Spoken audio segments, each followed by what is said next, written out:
Hello everyone, मैं अरुण आप लोगों का स्वागत करता हूं इंटेंस फोकस एकेडमी में। आज के एमएसएन के इस लेक्चर में हम लोग देखेंगे वुंड एंड वुंड हीलिंग के बारे में। हम लोग generally day to day life में हम लोग वुंड से रूबरू होते हैं। बहुत सारे ट्रामा या फिर एक्सीडेंट्स होते हैं जिसके कारण हम लोग वुंड को जो है फेस करते हैं या फिर फॉलो करते हैं। तो वुंड है क्या और वुंड के कितने टाइप्स होते हैं, वुंड का क्या हीलिंग है, क्या स्टेजेस है, वो आज के इस लेक्चर में हम लोग देखेंगे। तो सबसे पहले आइए हम लोग देखते हैं वुंड के बारे में। वुंड है क्या, एक्चुअल में वुंड होता क्या है। तो वुंड इज अ ब्रेक और कट। क्या है? ब्रेक और cut in the continuity of the body parts. तो वुंड क्या है? इज अ ब्रेक और cut in the continuity of body parts. अब बॉडी पार्ट्स में क्या क्या आ सकते हैं वो हम लोग देखेंगे। पहला है skin, second one is mucus membrane और सॉफ्ट टिश्यूज। तो बॉडी पार्ट्स में क्या क्या हम लोग देखेंगे? स्किन है, म्यूकस मेम्ब्रेन है और सॉफ्ट टिश्यूज है। अब किसके किसके मीन्स के द्वारा? तो bye the means of physical, chemical और बायोलॉजिकल फैक्टर। तो हम लोग बोल सकते हैं कि वुंड क्या है? वुंड इज ब्रेक और cut in the continuity of body parts, skin, mucus membrane, soft tissue by the means of physical, chemical और बायोलॉजिकल फैक्टर। और दूसरा हम लोग बोल सकते हैं कि it is loss of epithelial lining.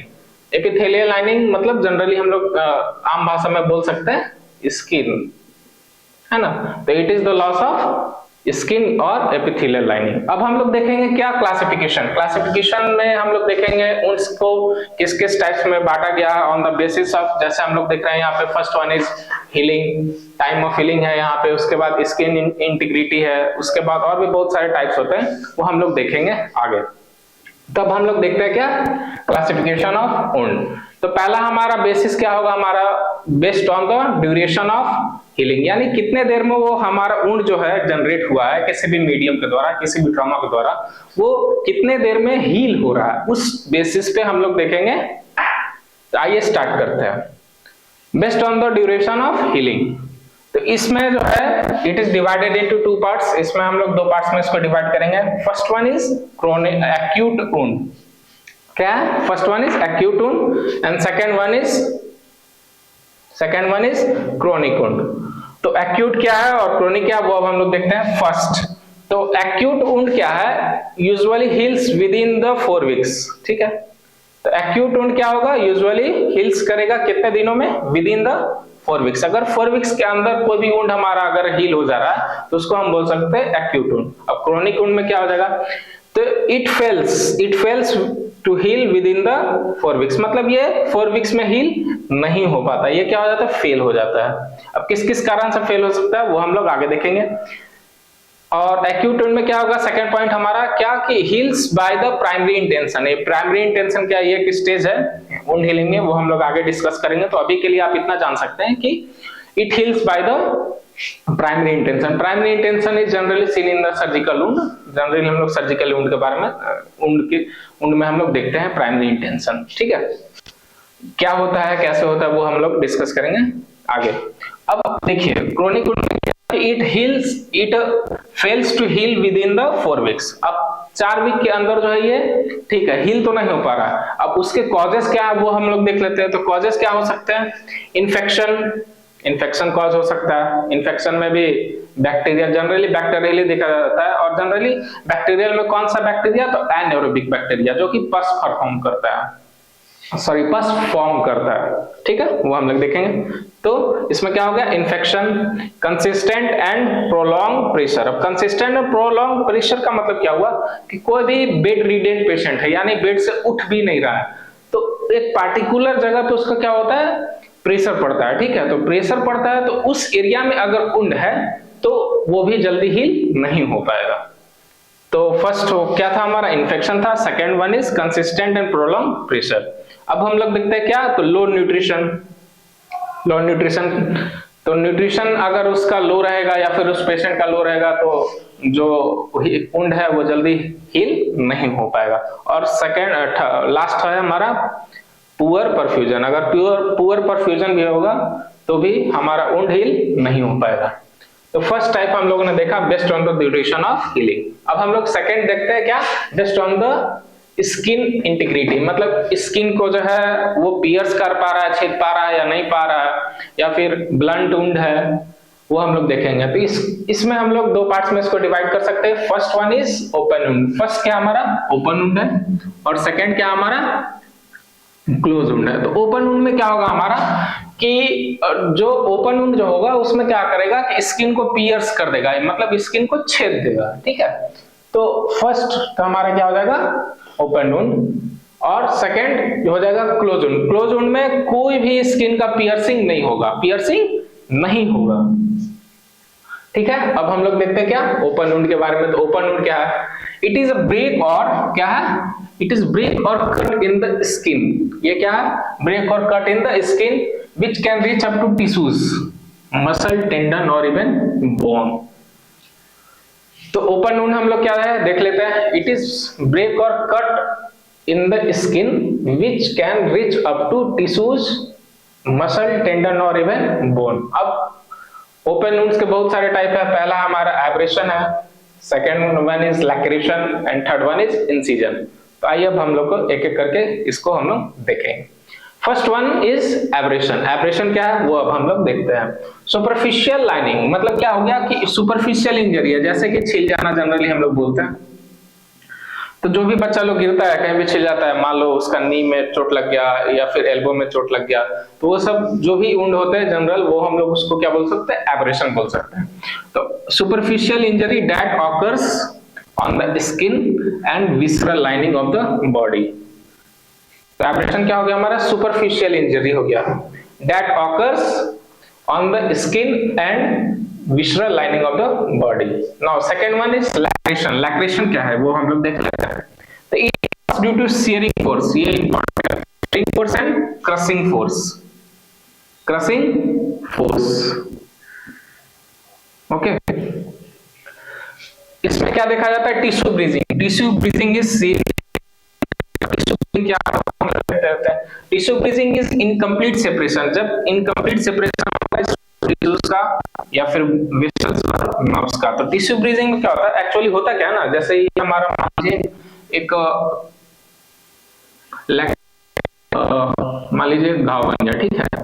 तो इसमें क्या होता है ना कि इस टाइप से नर्व्स एंड वेसल्स ऐसे रहते हैं, क्लियर कट जो है नहीं होता है, ठीक है। तो उस टाइप के हीलिंग को उस टाइप के वुंड को बोलेंगे क्या, लैक्रेशन। लैक्रेशन में दो पॉइंट्स हम लोग को याद रखना, it is done by the shearing and crushing force, and second हमारा क्या हो जाएगा, टिश्यू ब्रीजिंग। और टिश्यू ब्रीजिंग क्या होता है वो मैंने आपको समझा दिया। टिश्यू ब्रीजिंग का मतलब होता है there is no complete bifurcation between the, या फिर बाइफर्केशन या फिर separation of strong tissues, vessels and nerves. And third one is incision. ये इंटेंशनल होता है, इंसिजन हम लोग इंसिजन करते हैं।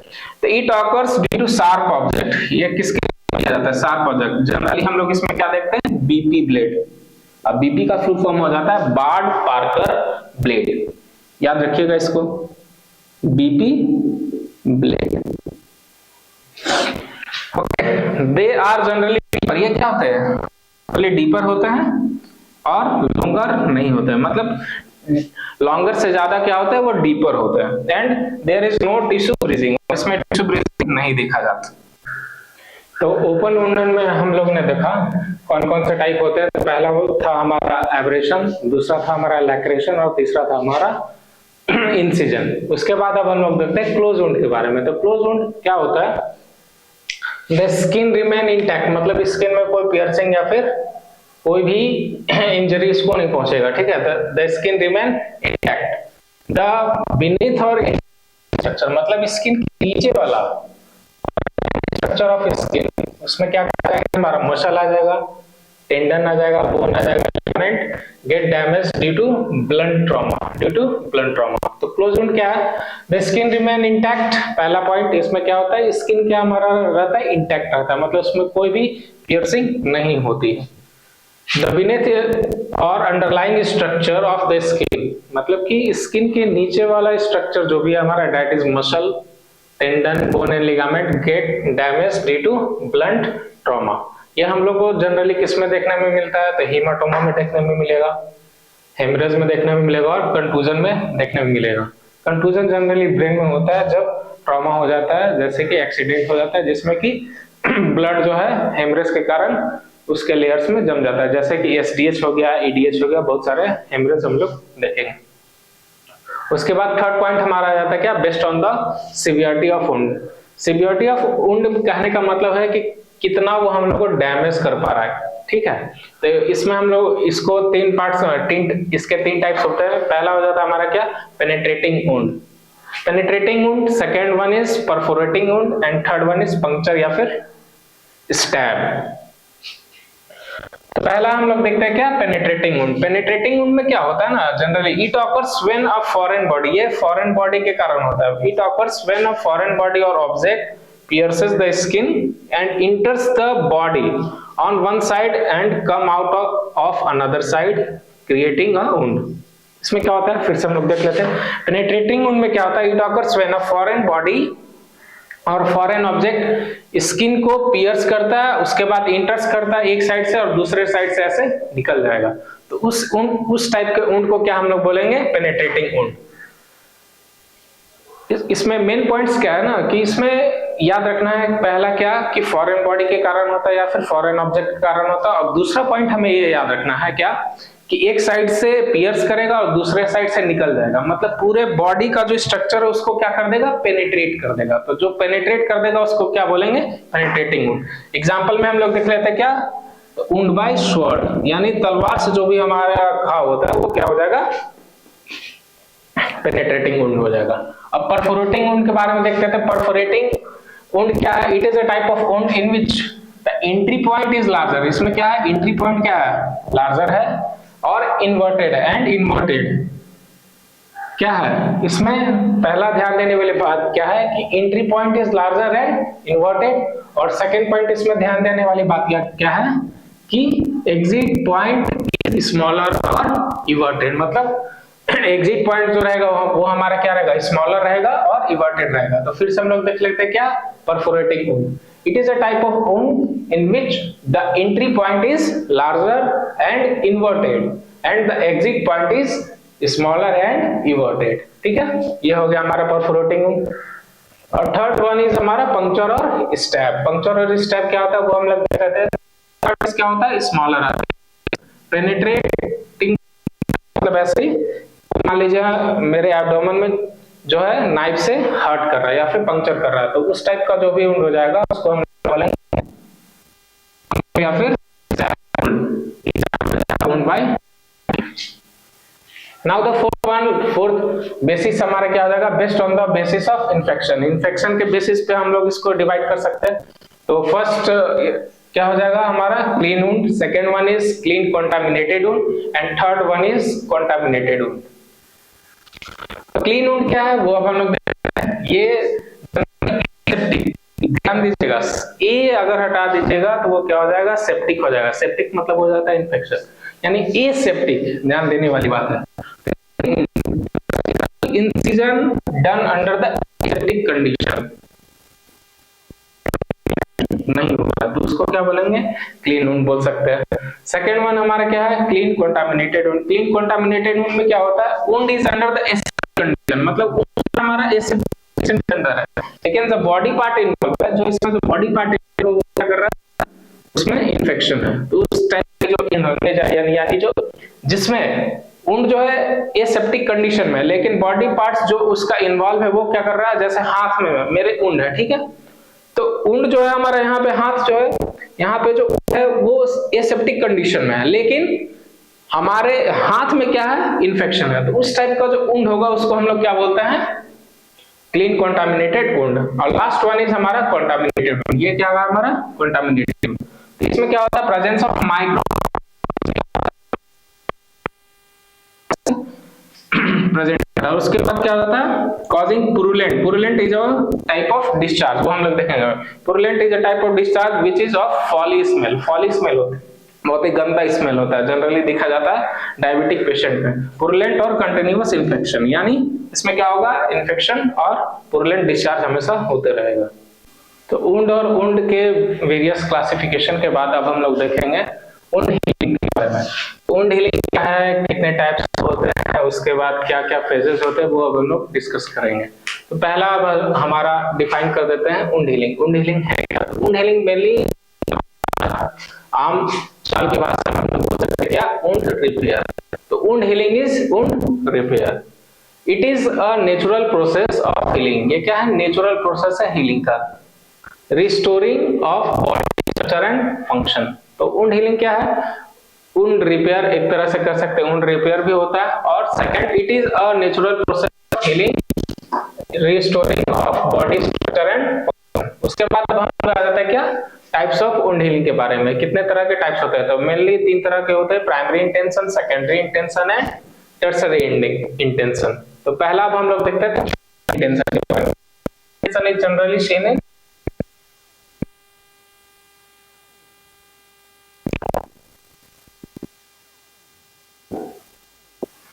प्राइमरी इंटेंशन में क्या होता है? इसमें both the edges are inside edges are same. इसमें क्या रहता है? एजेस क्या रहता है? Same. No wide gap is present between. Wide gap ज्यादा नहीं होता है। और सेकंड क्या हम लोग देखेंगे? Closure of stitches. मेनली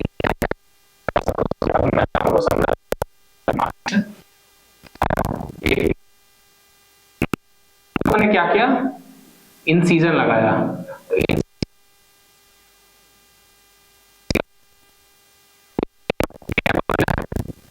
तो नहीं है यानी और ये दोनों जो एजेस है वो क्या हमारे एजेस जो है हमारे सेम लेवल पे है, ठीक है। उसके बाद क्या करते हैं? इसको एजेस को हम लोग पास में लाते हैं, ठीक है। पास में लाके क्या करते हैं? एक स्टिच के द्वारा हम इसको क्लोज कर देते हैं, यहाँ पे स्टिच मार देते हैं। इस तरह से हमारा प्राइमरी इंटेंशन ओकर करता है। Okay, I hope you will understand. अगर नहीं समझ में आया फिर से समझा देता हूँ। पहला हमारा ये नॉर्मल स्किन है, ठीक है। नॉर्मल स्किन में हमने क्या किया? स्टिच मारा। स्टिच मारने का क्या मतलब है? सॉरी, इंसिजन मारा। तो इंसिजन मारा तो क्या हुआ? इसमें गैप बन गया, ठीक है। लेकिन गैप क्या हुआ? नैरो है, ज्यादा चौड़ा नहीं है।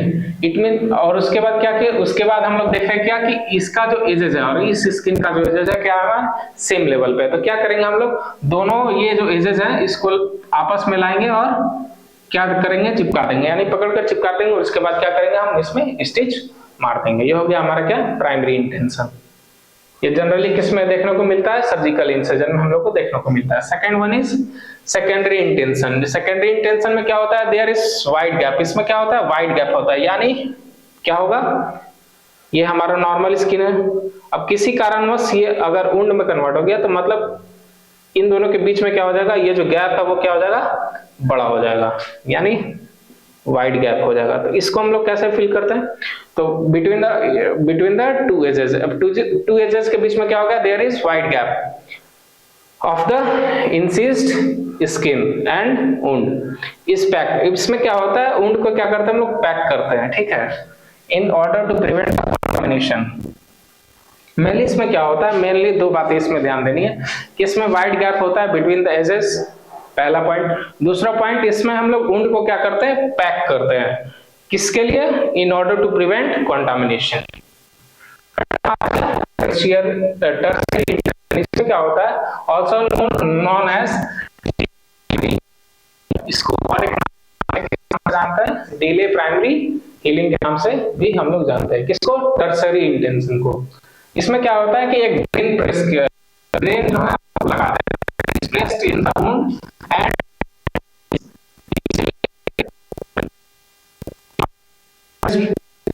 इसमें क्या करते हैं ना, जो भी मान लीजिए एक्सुडेट होते हैं या फिर वुंड के डिस्चार्ज होते हैं, वेरियस टाइप्स ऑफ डिस्चार्ज अभी हम लोग देखेंगे। तो डिस्चार्ज को निकालने के लिए क्या करते हैं हम लोग? ड्रेन का जो है हम लोग इसमें एक ड्रेन जो है प्लेस कर देते हैं, so that exudate wound exudate जो है बाहर आ सके और उसका हीलिंग जो है फास्ट हो सके, ठीक है। ये इसमें हम लोग करते हैं। उसके बाद अब हम लोग आ जाते हैं क्या? Phases of wound healing. कितने तरह के फेजेस होते हैं? तो पहले हम लोग 4 तरह के फेजेस देखते हैं। पहला hemolysis, second one is inflammatory phase, third one is proliferative phase and fourth one is maturation या फिर early phase। इसको हम लोग देखेंगे एक एक करके अलग से।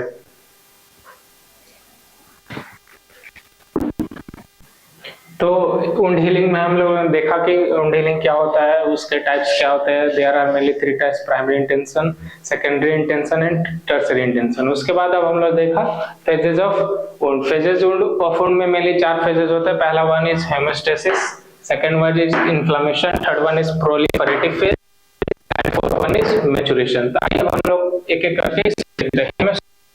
मेनली क्या होता है कि ब्लड वेसल कंस्ट्रिक्ट करते हैं। इसमें क्या करते हैं, तुरंत ही ब्लड वेसल कंस्ट्रिक्ट करेंगे इन ऑर्डर टू अवॉइड या फिर restrict the blood flow. Mainly इसमें ब्लड वेसल कंस्ट्रिक्ट करते हैं। और दूसरा पॉइंट क्या हो जाएगा हमारा, क्या कि ब्लड जो है ब्लड फ्लो को रेस्ट्रिक्ट करता है। ये platelet stick break in the wall of blood vessel.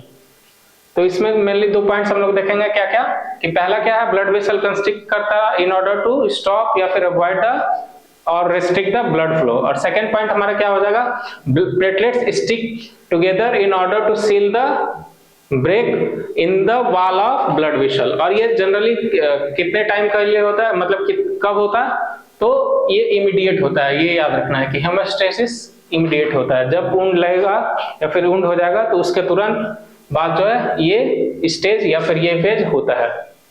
Second हमारा फेज क्या है, हमारा इन्फ्लेमेशन। इन्फ्लेमेशन कब होता है, डे 1 से लेके डे 4 के बीच में क्या होगा, हमारा इन्फ्लेमेशन होगा। तो इन्फ्लेमेशन क्या है, natural process of body in response to injury. Injury क्या, ये क्या है, हमारा नेचुरल प्रोसेस है। इसमें हम लोग क्या देखते हैं, इन this stage the blood vessel dilate. इसमें क्या होता है, ब्लड वेसल डायलेट होता है। क्यों डायलेट होता है वो हम लोग देख लेते हैं। तो in this stage the blood vessel dilate to allow essential cells. इसमें एसेंशियल सेल्स को अलाउ करता है मूवमेंट के लिए। जैसे जो हमारा एसेंशियल सेल क्या क्या हो जाएगा, एंटीबॉडीज हो जाएगा, WBC हो जाएगा, ग्रोथ फैक्टर हो जाएगा, एंजाइम्स हो जाएगा, न्यूट्रिएंट्स हो जाएगा, in order to reach the wounded area, और ये सब वुंड हीलिंग में हेल्प करता है। तो इसमें 2 पॉइंट इसमें देखना है। क्या पहला है कि हमारा नेचुरल प्रोसेस है, और सेकंड क्या है, इसमें ब्लड वेसल डायलेट करता है। क्यों डायलेट करता है, in order to reach the essential cells that is antibodies, WBC, growth factor, enzymes, nutrients. कहां पे पहुंचने के लिए, तो वुंडेड एरिया में पहुंचने के लिए, in order to increase the या फिर speed up the healing process. Third हमारा क्या आ जाता है, प्रोलिफरेटिव फेज। ये कितने से कितने दिन के लिए होता है, तो it starts from day 4 and it happens up to, या फिर ये कब तक होता है, तो 21 डेज तक ये होता है। ये याद रखने वाली बात है। इन दिस फेज वुंड जो है रिबिल्ड होता है विथ न्यू ग्रेनुलेशन टिश्यू। इसमें ग्रेनुलेशन ऑकर होने लगता है, यानी ग्रेनुल्स फॉर्म होने लगते हैं, which consist of collagen. Mainly collagen का बना होता है और एक्स्ट्रा सेलुलर मैट्रिक्स का बना होता है।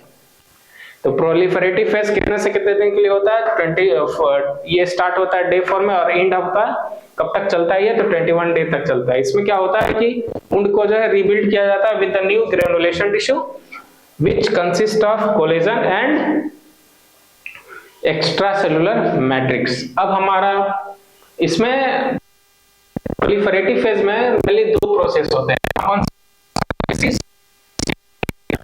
एंजियोजेनेसिस क्या है, एंजियोजेनेसिस मतलब क्या हुआ कि the process of developing of blood vessel, the process of developing of new blood vessel in the wounded area. तो उस प्रोसेस को क्या बोलते हैं, एंजियोजेनेसिस, न्यू ब्लड वेसल। और एपिथेलियलाइजेशन क्या हो जाएगा, process of developing of epithelial tissue. जिस प्रोसेस के द्वारा एपिथेलियल टिश्यू डेवलप हो रहा है उस प्रोसेस को बोलेंगे एपिथेलियलाइजेशन। और एंजियोजेनेसिस क्या हो जाएगा, जिस प्रोसेस के द्वारा न्यू ब्लड वेसल डेवलप हो रहा है, कहां पे, वुंडेड एरिया में। Now fourth one is maturation phase या फिर रीमॉडलिंग फेज। वे डे आफ्टर डे 21 स्टार्ट होता है और it can take time up to 1 year, यानी 21 से 1 ईयर के बीच में ये ऑकर कर सकता है। ठीक है, it is the final phase होता है और इट इन्वॉल्व्स रीमॉडलिंग होता है। अब हम लोग various type of wound discharge देख लेते हैं, कितने टाइप का। मेनली हम लोग इसमें 5 तरह का हम लोग देखते हैं वुंड डिस्चार्ज। पहला one, first one is exudate. पहला हमारा क्या एक्सुडेट है, second one is serous, third one is sanguineous, fourth one is serosanguineous and fifth one is purulent.